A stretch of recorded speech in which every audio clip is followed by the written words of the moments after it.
Welcome back to What Problem Are You Solving?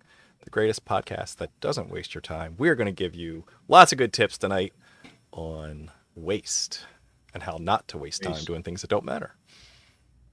So, without wasting any further ado, Adam, where are you, our traveling man, today? How many do I get? For you, 1.5. 3? Okay, 2. Sold. Right, good. All right, the first good negotiation.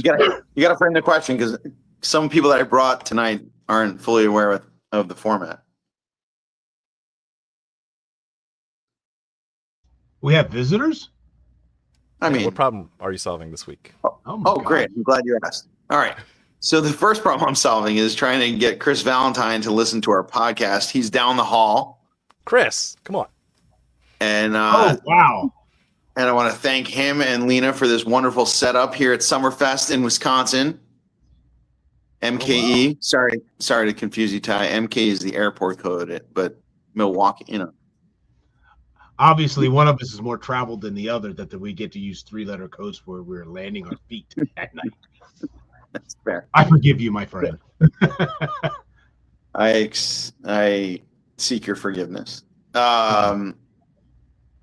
All right, so that's the first. Oh, see? Oh, thank God. All right, so yes, Chris. Problem number 1 has been solved. Check. How you doing, Chris? Boom, boom. So that means I get 4 now if I've closed the loop on. don't test your luck. That's right. One more. We got. All right. The second one's in the comments. We are launching a pitch competition. It's a continuation of the stuff we ran with live feedback, but now there's a prize. I'm bad at promoting stuff. Chris is actually great at helping me promote stuff. $2,500 prize, cash, unrestricted, because we want people to apply, and it's in the chat, so I won't take any more of my time. Awesome. Thanks. That'll be fun. And how long is the window open to submit? Let's say there's probably going to be an extension, so we're being transparent about that up front rather than waiting till July 6th to say there's not. So sign up to hold your spot by July 7th, and then probably until July 14th.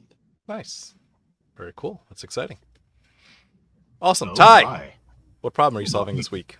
Hey, so besides the fact I'm trying to catch up on my sleep because I've been traveling, not a lot, but enough, and then driving back and forth. So one of the problems is making sure I get enough sleep to close out the rest of June and in July. That's the kind of a broad one. But knowing that we have a comment tonight on my board, which you all can't see to my left, this where I'm sitting now used to be my workspace during COVID and otherwise. And I have this thing, and I want to offer it up, John, as you begin to talk about so we can enjoy with you tonight. It says play to win equals, and I just wrote this down. If it's a given, then it's not an aspiration. And so how do we help people get out of solving problems that are given and not aspirational, which could lead to leaps in value? And so I literally wrote that down probably 4 years ago, and I'm just looking at it like, oh my, this is interesting. So that's where I'm at. Nice. So mine's easy this week, since you asked, which is we're going on vacation. I didn't, but hey, John, what problem are you solving? Oh, so nice of you to ask. No, we'll take next week off because John and the family are going to get out of Dodge and have a good family vacation together. So I'm looking forward to that. Just trying to power through. You know how it's always like the busiest week before you go take off for your vacation, but we'll get there. A few more days. Life will be good. And for those that are new to our podcast, he has a whole lot of planning to do because he has a rack of kids. Oh, you should see my spreadsheet. I'll show it one day. The puppy. Yeah. Oh my gosh. He can come. Yeah. Yeah. So that'll be nice. All right. Well, tonight is a episode I've been looking forward to for a while. Where's the lean and lean startup comes from, right? That's the real big thing. And we'll talk about how can we identify waste in lean. You may have heard of things like Lean Six Sigma, or these other efficiency type things. We won't cover all aspects of lean, but really it's the mindset of why do we care about all this additional tasks and inventory. We'll talk a little bit about how we can find ways to stop doing things that take your time and money and effort. So let's get right to it. So lean, the term lean actually comes from like the 1960s. There were a couple of leaders in that space. There was Deming and there was Taiichi Ohno, who kind of kickstarted this new Toyota production system, or TPS. And what they were doing were trying to optimize how did they mass manufacture cars, right? So the goal here is, can we repeatably reduce the number of wasted items, right? Because wasted items cost money. So how can we reduce the number of defects, reduce the number of parts? So that way we're building a good car. Quality has to be high, but we're not going to over engineer it. We're not going to overproduce it. And so they started writing these things down. They started repeating their processes. They started looking for efficiencies. They started looking for how not only the parts, but the people. And they started to codify these. And these became practices that grew into pretty much all manufacturing from like the 70s on. Toyota was the first to kind of really kickstart it. And then once they started making money by selling efficient, cheap cars, like then everyone else started getting the attention and catching on to this thing. So fast forward to the software era in the 80s and 90s, that's really where Agile came from, because people started applying lean thinking to knowledge work. So we're not building cars, but we are building software. Can we apply that same mindset to building something other than something physical in your hands? And yes, you can do lean for just about anything that you do or produce or make. You can apply these lean principles to. So specifically tonight, what I want to cover is the 8 wastes in lean. And fun fact, there used to be 7, but they added an additional 8th one over since the 2000s. That I think was a great addition. So what I'm going to do is talk about them pretty much in order. Yeah, I think it's a good point too, Ty. Yes, Adam. Okay, question. Great. Sometimes I'm in trouble for talking too much, sometimes too less. I can mute you, don't worry. Since we know when we have a list, the show goes very quickly. How do you differentiate between eliminating like costs and like the waste that people identify with, which is sort of the agile stuff, versus like wasting time building something nobody wants, like the softer stuff? I know it's going to be covered in the list, but no, that's good, because I never explicitly call it out, but there are times where you will see waste of time, waste of things, waste of people. So I think that should be covered, but it's not explicitly one particular area. So thank you for kick me when you think it's worth mentioning. Ty. Yeah, it made me think about time, people, efforts. I don't know if you covered this, and for those that don't know, and I think it's bears repeating, that John and I have been having this conversation for well over a decade now. That's how long we've known each other. But the thing that I'm wondering if you'll talk about, even if not explicitly, but implicitly, each one of those has an economic cost. And the definition of economics is utility. It's all about utility. By definition, economics is the study of utility. And so I hope that take some time to talk about that, because then I think it gets to Adam's point more explicitly, differentiates between, is it a thing cost, or is it a people cost, or is it a spiritual cost? And spiritual isn't religious. It's like, oh my God, I got to get up and do this. Energy, your own personal energy. Right. Exactly. No, I like that. So yeah. No, that's good. And I think you did prompt me good, because we were chatting in the green room. A lot of this comes down to, I don't know, something about 2,000 years old, where one of my favorite Stoic philosophers, Seneca, wrote a pamphlet called On the Shortness of Life. And one of the quotes out of there that I literally have on my LinkedIn background is, it's not that we don't have a lot of time, it's just we waste a lot of it. So Seneca is really good about like giving that motivational, hey, you know, instead of doom scrolling on TikTok or binging shows on Netflix, you know, that's you are in control of your time. All right.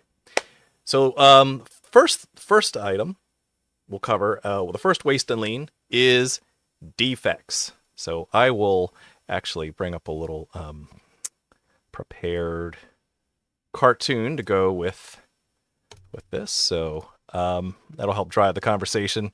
All right. We're going to use this analogy of my man Mario starting up his own pizza shop. And as you can see there, not a happy guy. He's already got some defects. The pizza's burning, and he wants to reduce the number of defects in his pizza. What are defects? Defects are errors that require either rework or review, that really just make an unsatisfied customer. Oh, by the way, pro tip, if you ever have to review something or rework something, that's waste.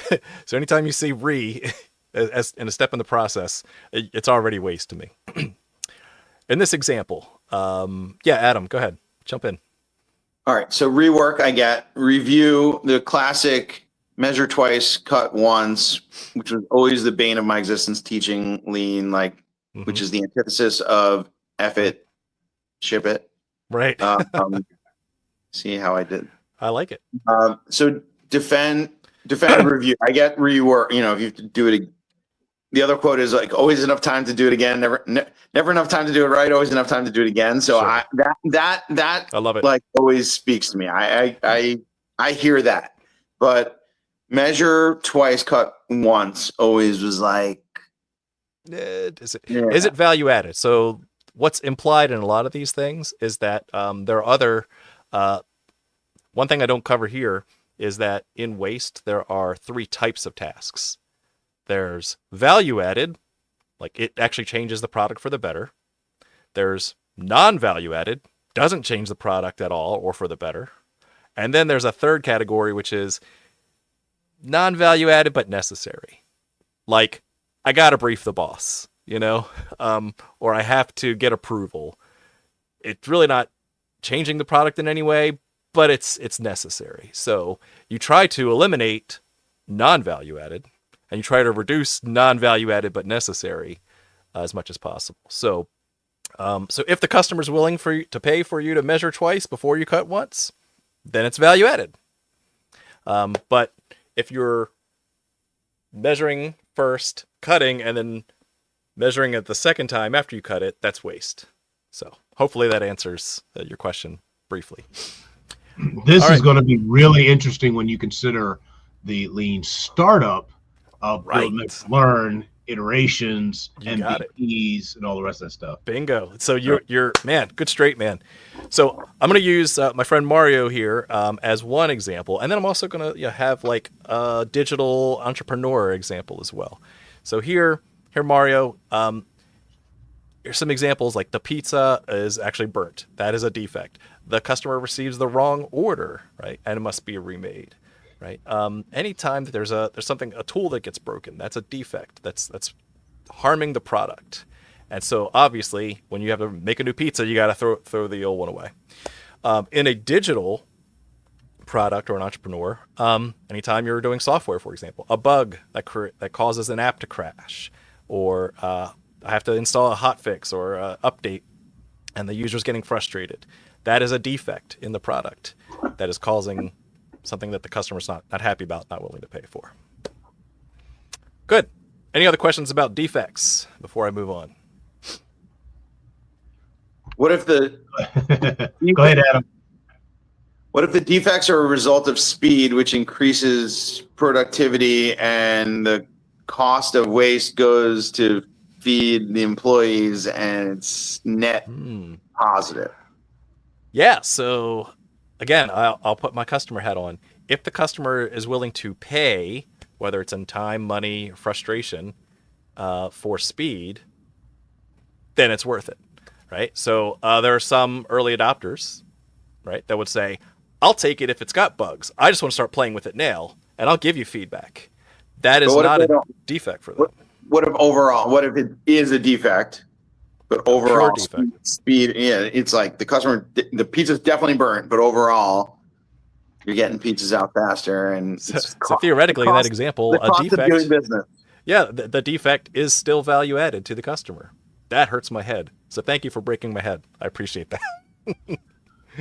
That's what I'm So here for. how do you? I'll- Because I think that this show is built on the premise of lean startup, right? That we're helping these entrepreneurs who are very early in their product in their company development cycle, or entrepreneurs who are trying to figure out a new way of doing something. How do you differentiate the nature of experimentation and defects? Right. Well, the product in Lean Startup is learning, right? And so you want to maximize learning over time.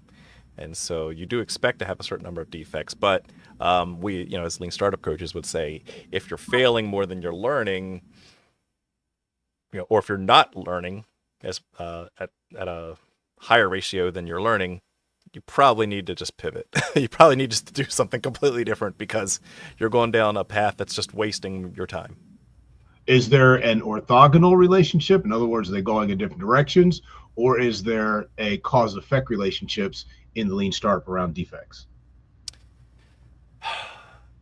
So if I'm in a lean startup environment and I'm trying to learn as fast as I can, is there the relationship between defects? Is there a cause-effect relationship between defects and creating more value through the learning? I get if you're not learning, then you're a knucklehead and you just need to stop, or you need to pivot, or maybe even the pivot is driven by the learning. You hope. So a lot of this comes from the production, right? The manufacturing where you're actually making something that breaks. I'll still go back to the product of true lean startup discovery. The discovery phase of an entrepreneur is not necessarily to build the perfect product. It's to maximize learning for the time given. So the product is learning. So if you're getting defects in your learning, that's probably what we should talk about, not the actual widget or web app that you built. The product is learning. So if you're getting defects in your learning, you're failing. Yep. So the 101st light bulb is the one that he wanted, right? Oh, look, we learned something. So the defect learning is trying to fix the thing that you originally started with and no changes over time to get to the 101st. So you continue the same for the same 100 experiments, you change nothing and just hoping that something will change. And right, that would be a stupid idea. Exactly. Yeah. So those are ineffective defects, not impactful defects to advance the product. Yeah, man, you guys are like rocking it tonight. Let's go to the next one. So after defects, we have the second waste in lean, overproduction. So this basically means you're making more than is needed, or you're making it too early. So this is where maybe, our friend Mario here is pre-making 20 pizzas, expecting the lunch rush, the lunch crowd, but only sells 12. So he wasted time overproducing, and now he's got 8 pizzas that are getting cold, that he's going to need to throw them away. So you can overproduce something more than what the customer demands. Sometimes, you need to try and balance that. You need to guess it. But, obviously you don't want to overguess without, tracking some data. What does this look like in a digital environment? Building too many features before validating if users want them in the first place. This is right out of Eric Ries's Lean Startup book, where he talks about how he was working on a software agile team, and I'm going to use agile in air quotes, because he spent 6 months building 5 different features. They deployed it, or they gave it to the customers, and it failed. And they didn't know which of the 5 features they built was the cause, if one, many, or all, or none of them were the problem with why the software didn't work. Because they overproduced. They overproduced these features without getting customer feedback. So overproduction. Let's go to the next one. The next one is. Oh, wait. Go ahead. Jump in. Cut me off. I'm excited. I raised my hand. I did. All right. So I think there's a different. Something that you know has demand, and overproducing just because you're mismeasuring the lunch rush and wasting there versus, I don't know if it's premature scale or over diversity. Like creating too many features is like expanding your menu too much, and no one's ordering that stuff because they don't want it. Is to me totally different than a known, like just a quantity and like waste on the cutting room floor kind of waste. But maybe we'll get to that later. But I had to say, I mean, no, it's a good point because we'll talk about inventory here in a little bit, but yeah, obviously you'll need to produce a certain amount ahead of demand, but again, overproduction is the waste part. And so even if you had a menu full of different options, that's fine as long as you're not stocking the shelves with a whole bunch of ingredients for all these things that are going to spoil, right? With not knowing if anyone's going to order that food or not. Right, but to take the analogy further, I think adding features is different than like buying a million whatever of server space or database space that you don't need, or even hiring. I'll push back and say that it still costs you time to build these features. So whether it's costing you hardware and servers or whether it's costing you talent and time, it's still a waste. I agree that it's a waste. I agree that it's a waste, and I think I'm trying to thread this lean needle. I think it's a different kind of waste, but I do agree that it's waste. It's all waste. You see waste everywhere. Once you see these, it's amazing. Ty? So is there a way in these 8 that you begin to talk about the balance, right? How do you keep from making sure you don't do overproduction? Because I could think about, you have people who create these based on, I got 5 weeks of data. Now I know how many things I need to be building in my business model. What does it look like, and what do I need to be building? And so here are my projections, and I know what my projections look like, and then COVID comes along, and or some other thing intervenes. How do I know what's the right amount? Do I give it 10% over? Oh, well, this is the whole supply chain problem from COVID, right? Or, for example, here's a more recent example. As soon as Trump announced tariffs, everyone was starting to order stuff early to get these things sent from overseas before the tariffs kicked in. And then what did he do? He pulled back some of the tariffs, right? So there was clearly overproduction going on in advance of this policy that then actually didn't come to be true. So then they overproduced. So that's a more recent example. Got it. Thank you. Yep. Next one, waiting. Any idle time due to delays. Spoiler alert, most of your waste in your leaning out your processes comes from waiting. Whether it's your customers waiting or waiting between the steps of making the thing itself. Right? So whether it's waiting for an email, waiting for approval, waiting for the software to come in, waiting for your parts to come in, right? Waiting, having your customers wait in line, clearly that's an obvious one. But any idle time that's causing delays between you making the thing and your customer getting happy. In our pizza restaurant, right? Could be staff standing and waiting around for the dough to rise because that might take time. Is there any way we can optimize that? Or waiting for a delivery truck to arrive for the next, the afternoon deliveries. Anything like that. Those are the obvious ones. And then what is waiting in the digital environment? Well, we have things like testing, right? Where we might code something, but then have a different group test it or do security patches. And when we have to wait for them to go through their process so that we can then deploy our software, right? Where it would be more optimal to have them on the team rather than it be, I'm going to hand this to a different organization to validate and certify my code. So that's a good example of waiting the steps between the process. Yep. So we had guest last week, Mark Munsell, For those who are new to the podcast, he was a chief a chief data officer inside one of the DoD agencies, and he was doing AI. And he had talked about when he first started, it used to take them months to get stuff in the production on the digital side. And now he leaves, and they're trying to get authority to operate in days or weeks and days. Security approval in a day. Yeah. Yeah. And so how do you manage waiting? I mean, is it literally, I know you've run, and I've watched you run the Lego experiment. Like, how do you get Legos built in a process with 8 steps? And when you have to build it singularly, right? What, instead of managing it, you can build it so much faster. Such a great point. So, let's just say you've eliminated all the other wastes, and you know that there are times where things just get, gunked up in the process, and you need to wait. That just means that your work is not optimized across the whole flow. So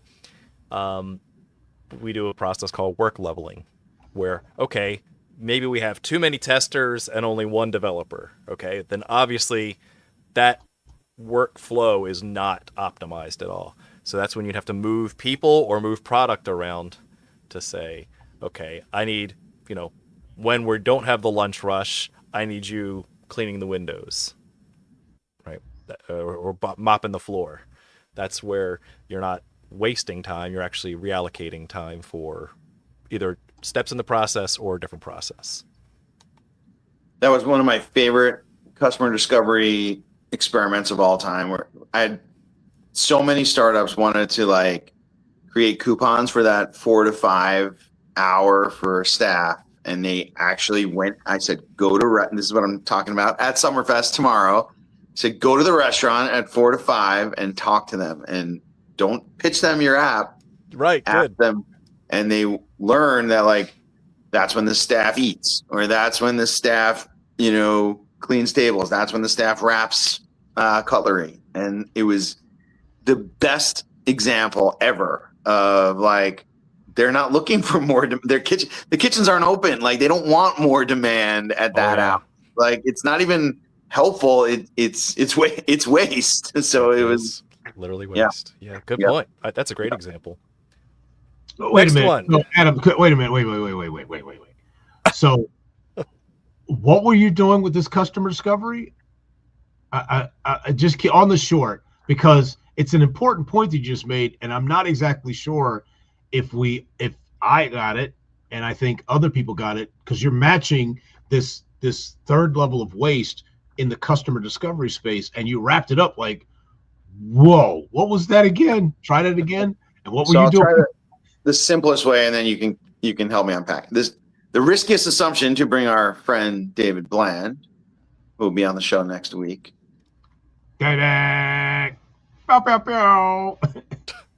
is that restaurants want to increase demand, off hours.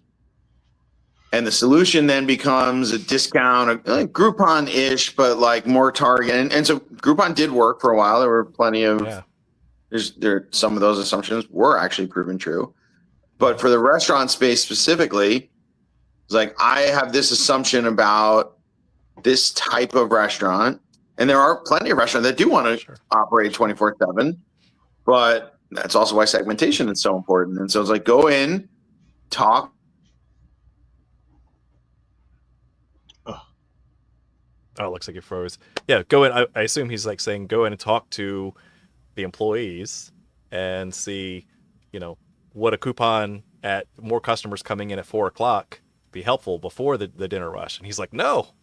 When they did the interviews, they said, no, we're actually catching up on the other things that we couldn't do because of high demand at lunch and getting ready for the dinner crowd. Was that a good summary, some Adam? of it is, you're on mute, bud. But what I'm assuming is then, by waste in and of itself isn't bad, right? In this case, at least, waste in and of itself isn't bad, as long as, because about 6 months ago we talked about the usefulness of friction.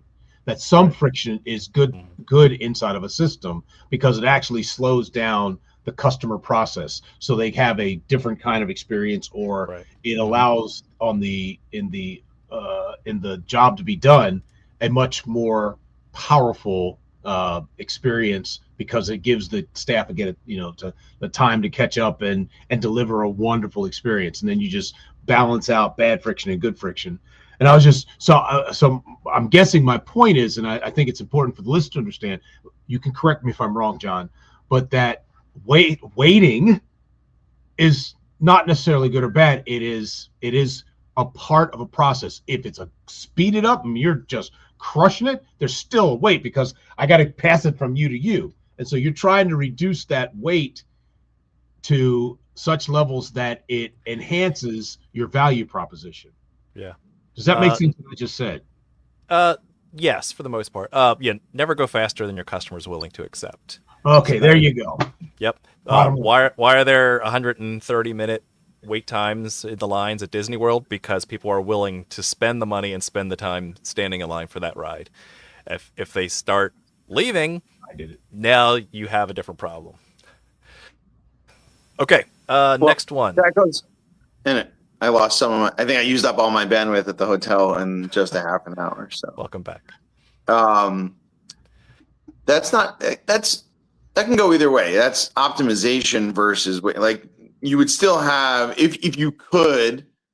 There are certain weights that people value, and there are certain weights if you physically could make it faster, they would still like. If you made it longer, they would leave. But if you made it shorter and you could make it shorter, you would probably make more money. So I don't know if Exactly.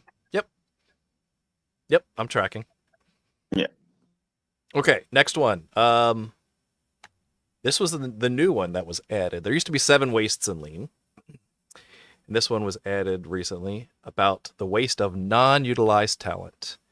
In other words, human beings' mental capacity, if not used to its fullest potential, is waste. Right? You hear about the guys who are like, well, I got all these great ideas, but no one's listening to me, or my resume is bigger than this job, right? That's a clear case of non-utilized talent, not using people's skills, ideas, or creativity to the maximum amount. In Mario's case here, only the manager is allowed to suggest improvements to the recipe, the changes, even though the staff may have great ideas. But no, I'm the boss. Only what I say goes. That is a waste of people's talents. So this is the Caesar's complex, right? Yeah. The Caesar complex, right? I say, and what did the guy from what's the tax company, TurboTax? I can see his face right now. Right. Scott something. Scott, yeah. God, you got it. Scott From something. Intuit. Mm-hmm. Yeah, from Intuit, exactly. And he said, in the new world, even the boss's idea have to be tested. They just can't be yes or no, right? Yep. That's a great Gary point. Hamill talked about humanocracy, that you're replacing humans inside of the bureaucracy. You're putting humans in your system of decision making, not a bureaucratic machine in your system of right. decision. That is a remedy to this waste of non-utilized talent. You see this even in the digital world of, especially like you hear about junior engineers joining a company that may have experience through school, through other jobs, but they were only hired for this one specific thing. We hired you for your resume and nothing else. And so, at best, you'll get, half-hearted work, and at worst, they're going to leave and go find something that fits their skills and talents. All right, I know we have about a half an hour to go, and you have 4 more to do, but I want to come back to what's going to be, and I wrote it down because of this non-utilized talent. What's the impact of AI on waste? And I know you have some ideas, so just hold that idea, and I want you to come back to it and talk to us about this. Ooh, that's a good question. I like it. Okay, next one. Transportation. Okay. So the transportation is unnecessary movement of materials or people. So we do have necessary transportation, right? I need to get my ingredients for my pizza from somewhere. I'm not growing it in the back warehouse. Like I've got to go to the store and get my ingredients. So that is necessary. Now, do I get the store closest to me, or do I order from the store the next town over? That is where I need to optimize my transportation waste. And this can be not just for raw ingredients, but even if you have, let's just say, carrying ingredients back and forth across a poorly laid out kitchen. So you remember that scene in The Founder with Michael Keaton where, you know, they're on the tennis courts redrawing their kitchen with chalk on the tennis courts to say, oh, no, wait, if we move the burners 6 more inches to the left, that's 2 less steps to carry the meat onto the griddle. So that's, yeah, exactly, transportation waste. We want to make sure we're minimizing that. Okay, what if I'm building something digitally? I don't necessarily have a big transportation waste. It's all on my computer, right? I carry the one computer, right? It's pretty simple. What do you move around a lot when you're trying to build something or find something or search for something, right? The hardest part here is organization. Like if you have highly unstructured file folders and you're like, where did I put that file? I go into this and then I go into this folder. Nope, not that one. Go back out to the previous folder, go into the other folder. That is movement. You know, it seems, you know, kind of silly in comparison to truckloads of materials coming in, but that is still transportation waste. If you don't have the tools already for you to start working. Another example could be if you're constantly switching tools, like first I have to build this thing over in Figma, and then I'm going to update my progress in Notion, and then I'm going to message my team in Slack. I'm switching tools. They're not integrated, right? If you could integrate your tools, that would eliminate this transportation waste. Adam? So go ahead, Adam. Yeah, I mean, it's not silly at all. You back end, you know, like optimizing your page loads and data, which is not my expertise, but the front end is just usability. I mean, if you can enhance, you know, that's just better design on both sides. Design. I like that. Mm-hmm. It's just usability, and if you can cut out you know, what is it? Perfection is not when there's nothing left to add but nothing left to take away. Yeah, if you can, yeah, that's just good design. So yeah, I have one, and it reminded me, and I haven't listened to it in a while. And you know, John, you and I used to talk about it all the time, and it's Freakonomics Radio. Shout out to the Freakonomics guy, and they had several podcasts. I just looked it up real quick on high frequency trading and the locations of servers in terms of latency. And so even if you having high frequency trading firms achieve their speed advantage through co-location, meaning they place their servers within the same data centers for exchange servers, or as the exchange servers. Beautiful example of that. And so milliseconds, they're saving milliseconds. Milliseconds mean multiple milliseconds mean millions of dollars in the trading floor in co-location in high frequency trading environments. And so by co-locating these servers as close, literally within the same data center versus Wall Street and New Jersey, right? That it bought them time, this digital transportation waste, as you put it out there, which increased their throughput, which created more value for their customers, which ultimately, I think that your argument across all 5, now 6 that you've done, I think you've done 6, is that it's about value. It's about value to the customer. Yes. And so I think that when you start talking about the digital, this is the example that popped to mind was the high frequency trading example. That's beautiful. I love it. That's a great example. See, you taught me well, guy. You learned me something. So let's talk about inventory, right? The actual materials that you have in order to build your product, build your thing. And so the waste in inventory is where you have excess raw materials, or you are working on too many things at the same time, work in process, or you have too many finished goods on the shelf. Like I said, when you do that overproduction, you now have an overproduction of excessive inventory, and so now you've got these pizzas ready to be eaten, but no one's around to eat them. So we have to be careful about managing our inventory. So this would, especially in the food industry, you want to optimize your inventory, say like for meat, cheese, right? Because if you order them in large batches and you keep them around, they could spoil before they actually get used. And that is purely waste. You paid the money, you paid for it to be refrigerated, and then it went bad anyway because you just stockpiled this inventory and you didn't optimize when you used it.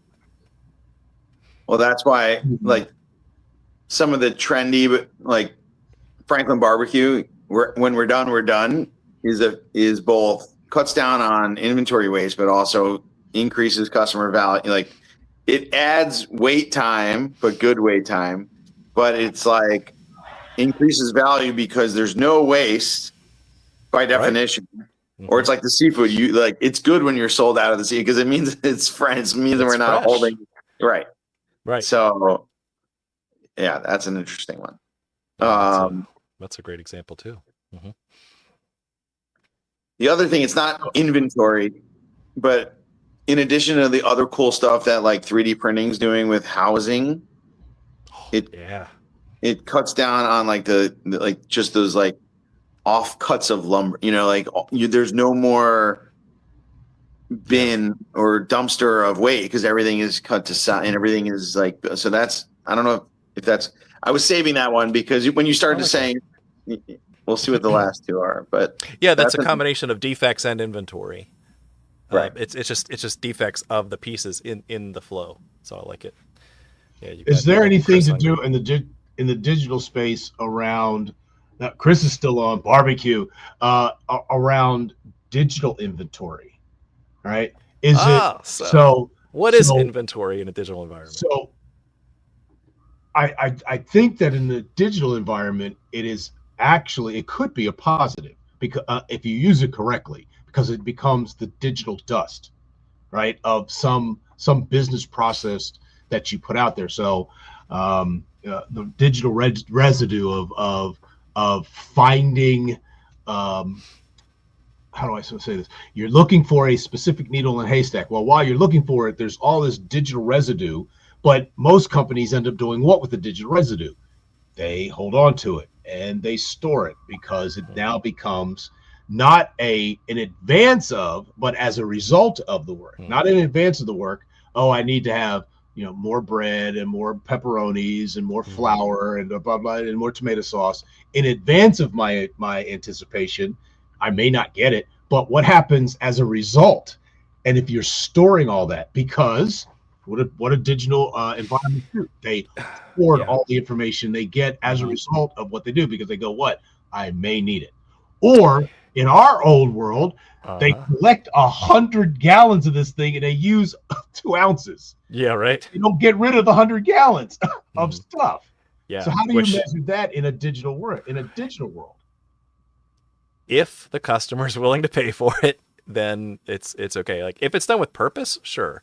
If it's in case of a rainy day, that's waste. Marie Kondo would say it's time for you to let that go, thank it for its purpose, and get rid of it, right?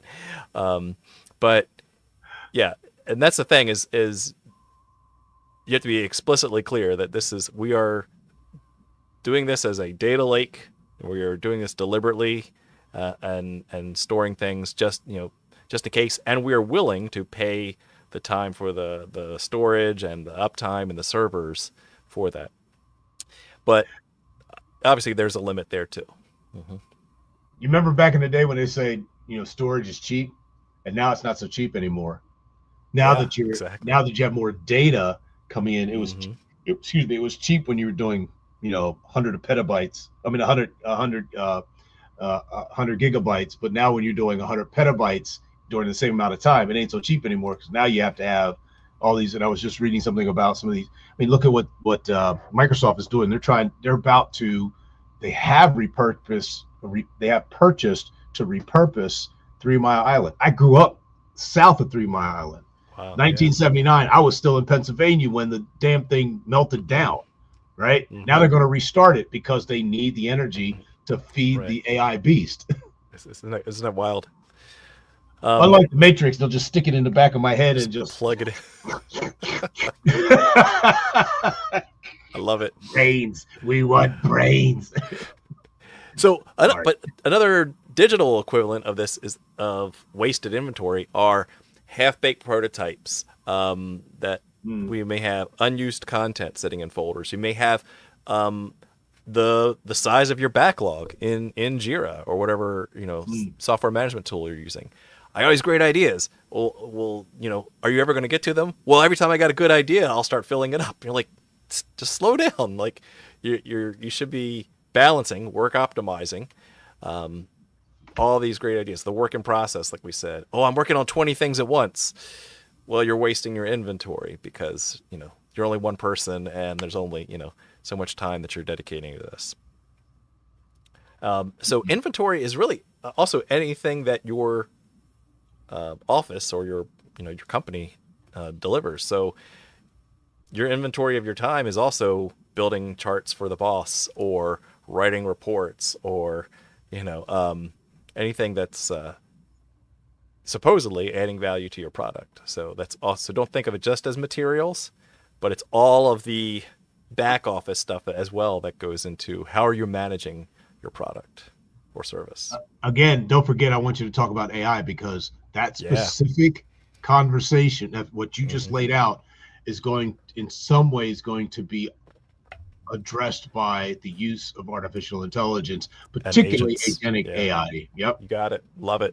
Dude, you're on the same wavelength. I love it. Let's see. Next one. Number 7, motion.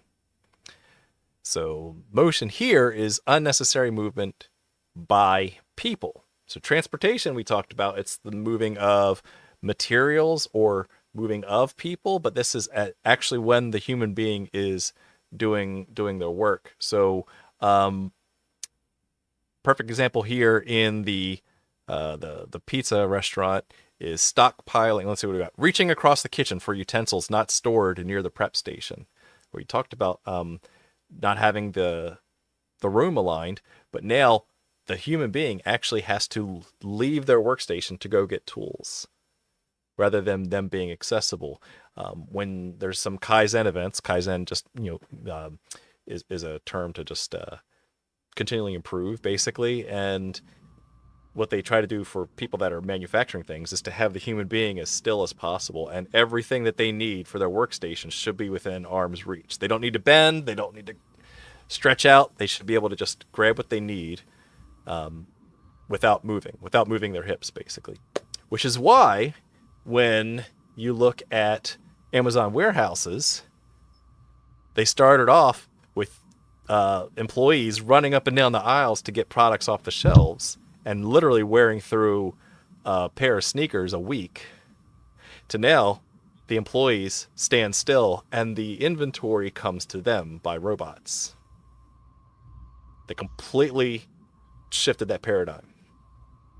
And so, and the right size box is there for the employee, knowing that this, we've got a whole refrigerator coming from one thing, and we're going to have a refrigerator size box at the ready.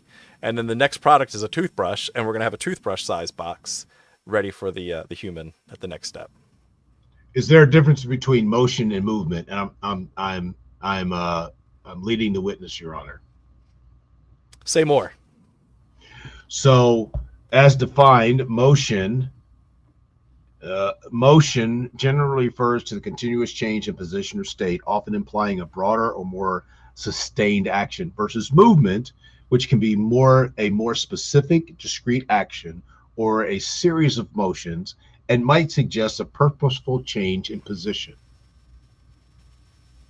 So I'm thinking about a concierge movement versus the motions that the hotel desk clerk does, because the concierge is now paying attention to this specific customer's this specific means, which means that I may have to go and actually walk them to the elevator Sure. because it adds value versus motion. Let me go find the key in the back. Yeah. Oh, should the key be up here already? Yeah, exactly. And so I think to answer your question is, if the concierge is always helping people to the elevator, then we should say, why don't we move the concierge desk over to the elevator? Bingo. Right? So it's not saying you'll get down to 0 motion. That would be great. And by the way, all of these you'll never get to, the least amount of these things. It's optimizing what's just right for your customer needs. But if you're repeating it time and time again, then move the daggone concierge desk over to the elevators so it's a shorter walk for the dude. Yep. Got it. And, I just want to make. I think it's important that's a good point. to differentiate between motion and movement, because I don't know if you saw me earlier. I was doing that. That didn't mean anything. I was just like stupid dancing because you said motion. It felt like, I don't know, being stupid, as opposed to movement. And that's what got me to like, is there a difference between what is motion and the connotation in this presentation is that motion sometimes is just you just doing stuff. Just stop it. Versus purposeful movement. Purposeful. Yes. Thank you. Purposeful motion. Purposeful movement. I love it. Got it. All right. And last but not least, extra processing. So very much like overproduction, where you actually have overproduction of the completed product, you may be adding too many features on top of one product. So this is doing more work than the customer requires. In this example, our friend Mario here is adding too many toppings to the pizza, or adding fancy garnishes that the customer really didn't ask for. If they're delighted by it, then that's value added. If they didn't ask for it and they're like, I could have eaten the pizza without the little sprig of cilantro on the side, then you've wasted your cilantro. So, extra processing really just means, in my engineer brain, like, stop over building features that you think the customer wants that they didn't ask for. Right? I've seen it time and time again. Yeah, but this will be nice, or this will be extra. So I'm all for Disney, where Disney says like, well, take what you got and plus it.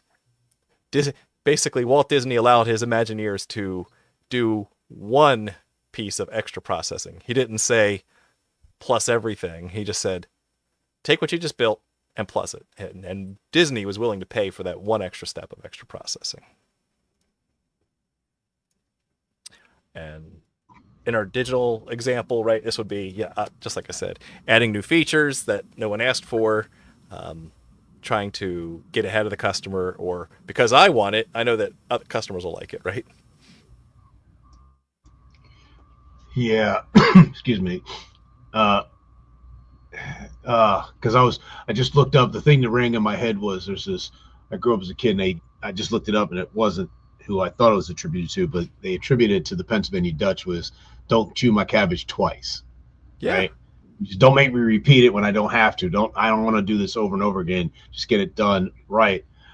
But is there a case, I'm going to play my devil advocate here. Sure. Is there a case in marginal return? So I create once, I can use the same data point or the same ones and zeros, a set of bytes, bits, whatever megabyte, gigabyte, and squeeze some extra juice out of it? Is that this is not what extra processing is? Or do I just, extra processing literally is, I'm doing too damn much.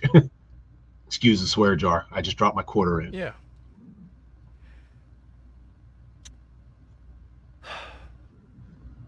I'll go back to my default answer tonight. It's what the customer is willing to pay for. Let's just use this basic example of the pizza, right? Okay, you have your customer wants pepperoni pizza.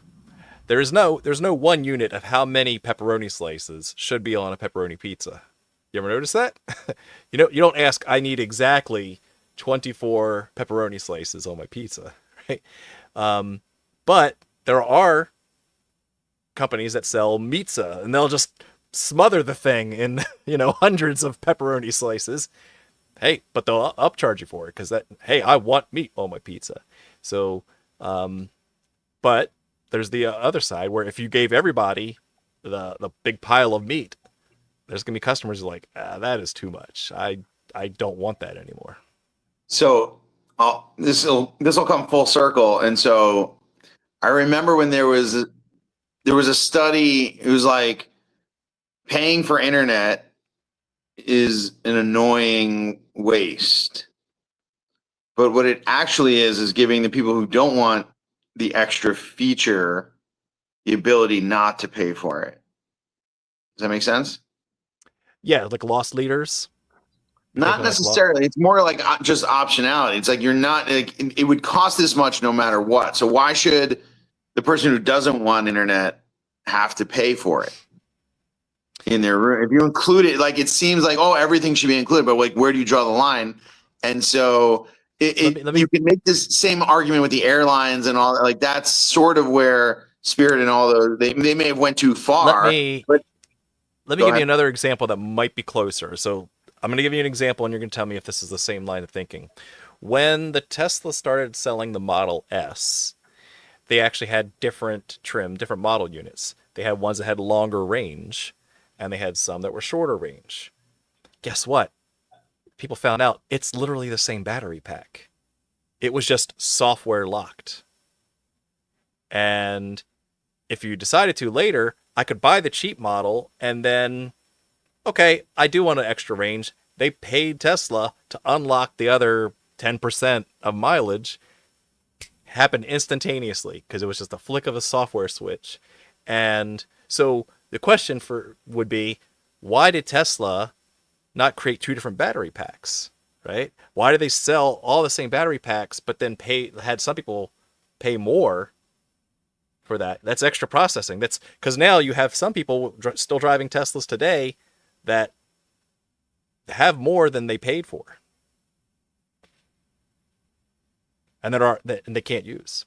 So I think that was a business decision made to take the cost of extra processing with the hopes that it would turn into a profit model. I don't know how it worked out financially, but that is what comes to mind when you talk about that.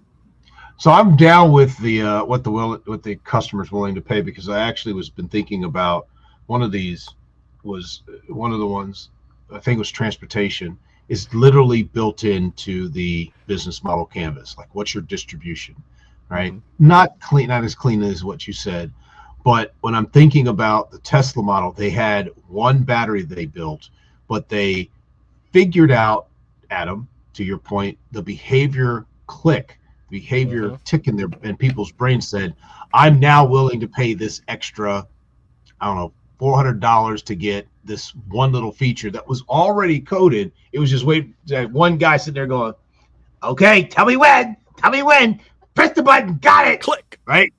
Cha-ching. Right? You turn that joker on.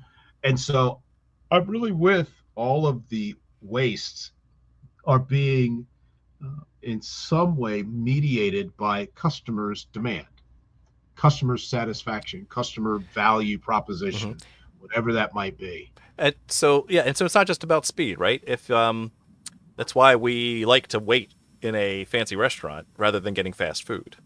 We will pay more for that experience. That's what the customer decides that is worth the sit down for the extra quality, the extra features, rather than just, I'm hungry, I need something in my belly now. I'm going to wrap this up and say the last point of this. One easy way to remember the 8 wastes in lean is to look at the first letter of each of these 8 wastes. So D for defects, O for overproduction, W for waiting, N for non-utilized talent. That's down. T for transportation, I for inventory, M for motion, and E for extra processing, time. So if you don't consider all your wastes, you're going to have some downtime. Whoa! That was dope. I like it. All right, AI in the waste conversation. Yes. What are you curious about?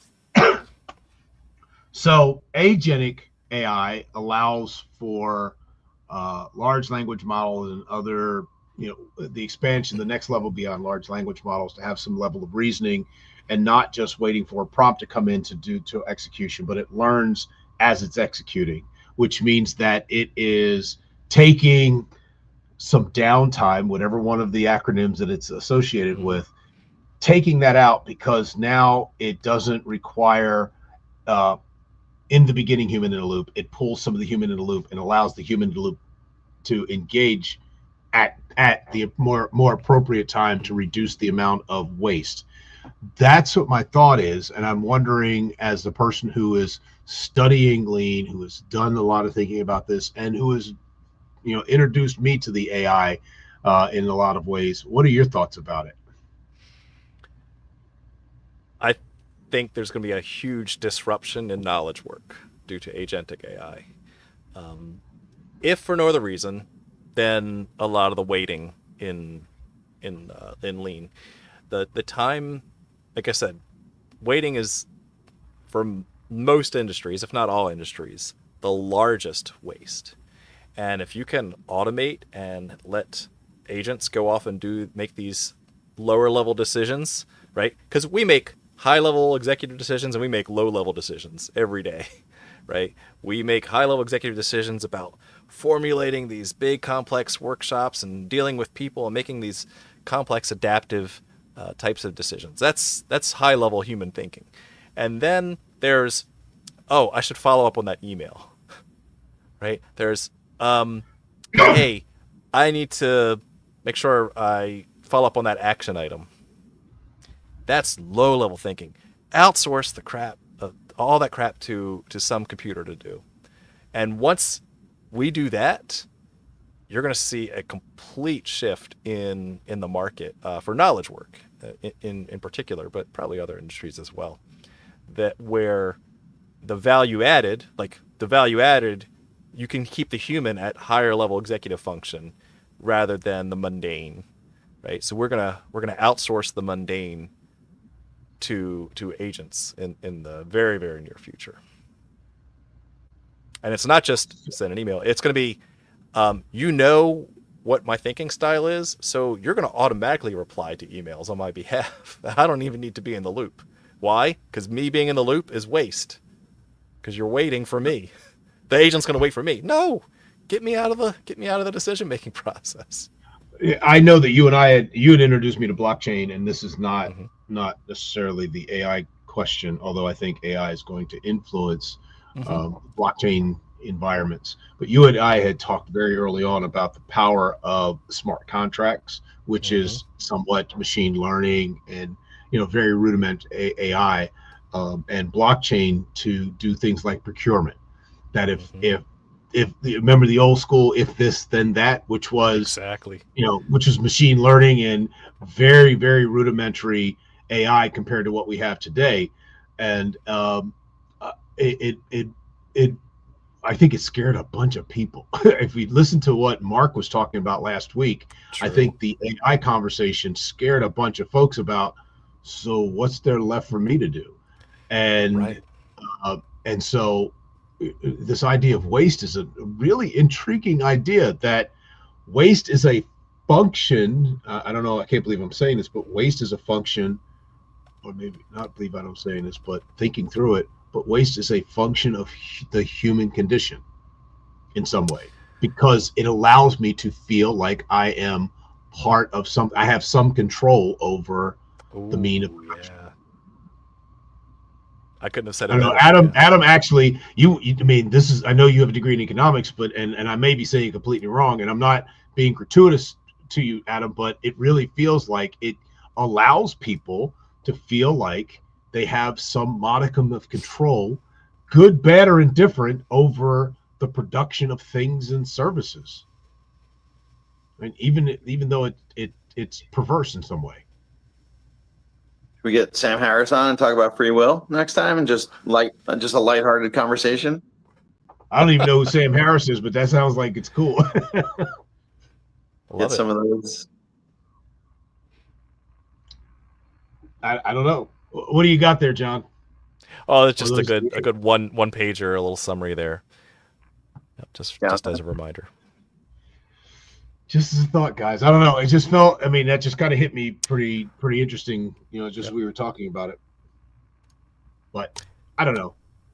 But it was a good topic, John. I really That's for appreciate part you bringing. 2. Yeah. Yeah, man. Really Yeah, appreciate that. I could really see you could walk through most of those and using AI to optimize or reduce the non-value added or the value added but necessary steps in most of your processes. And maybe the more positive spin on it is that it allows the human to be more task effective. Boom. Exactly. Love it. It creates even more value for the human to not have to worry about the mundane. But if a smart contract happens, like, that's not it. You did not, even though the executable happened, I think you need to be doing something different. Agreed. Adam, Thank you, final Chris. thoughts. How many do I get? All of them. Oh, good. Now with Valentine here, that was on my list. All right. So the first one is I'll go from lighthearted to serious. First one was, by not turning on the light as the sun went down, did I not waste electricity, or was the customer, how would I know if the customer needed light halfway through the show as the sun went down in Milwaukee? Second thing is, all right, go ahead. You can answer. I don't know. I just love it because it was an economic choice you made, right? Which we didn't go too deep on, despite Ty's ask. But yeah, you made an economic choice, and did the final result change? So I can almost go too, like, simplicity. I can almost go too far as to counterbalance the overproduction. I'll go underproduction many times, which could be the ninth waste is Adam's underproduction. Which then leads me to Valentine. I hope I don't underproduce tomorrow at 11:30, talking about some of our customer discovery stuff that we've done with Ty from Good Soil. So that's 1.5. Second one is Valentine's making himself vulnerable, because now I know where he is. If I might go knock on his door for dinner, and that's another problem I'm trying to solve. So that's second thing. Third thing, which Mitch Hedberg's refried beans joke. I won't tell the joke, but in terms of adding unnecessary, how do we know?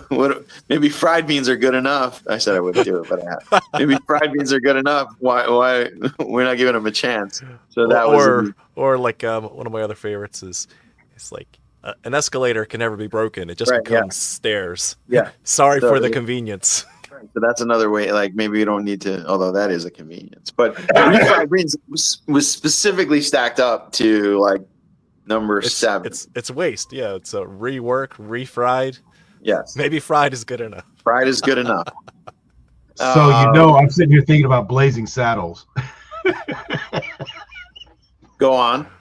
No. You haven't seen it. He already used his swear jar. Blazing Saddles. I'm sorry. You got to see it. You got to watch it. All right.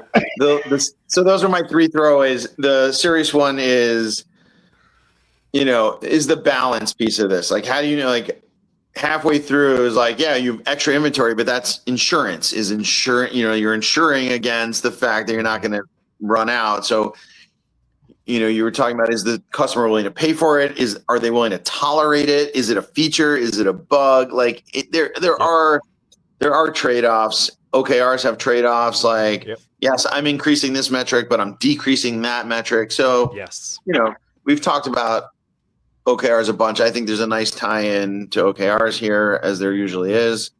I got to go to bed so I can not make Chris scared that I'm going to come knock on his door, but also so I don't waste anyone's time tomorrow.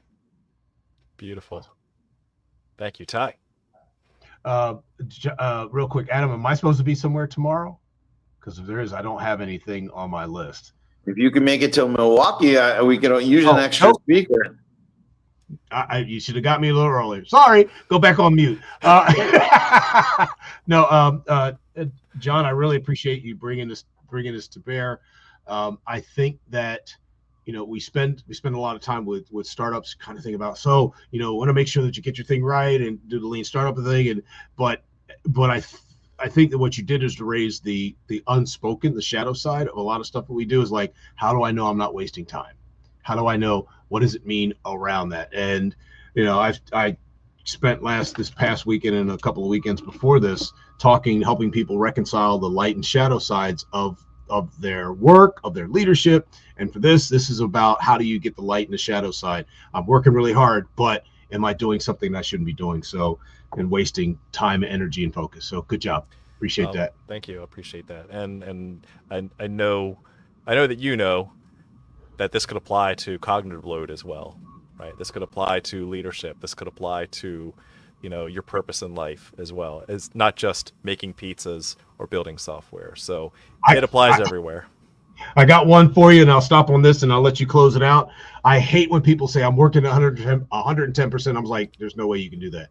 That's just the dumbest thing I've ever heard in my life. There's just no way, because the system only operates at 110%.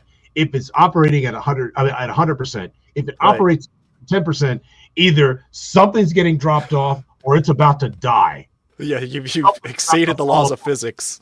Exactly. Physics just does not work that way. It just I'm sorry, it just don't work. Like, even in quantum systems, which humans aren't, but in quantum systems, at some point, it's like on or off, and then it'll just kind of fizzle out in entropy. Thermodynamics takes over. Come on. Go ahead, John. Up to you. Love it. No, this is great. I spoke enough. So just big takeaway here. Stop doing what doesn't matter. With that, see you next time. Have a good night. Bye. Good night.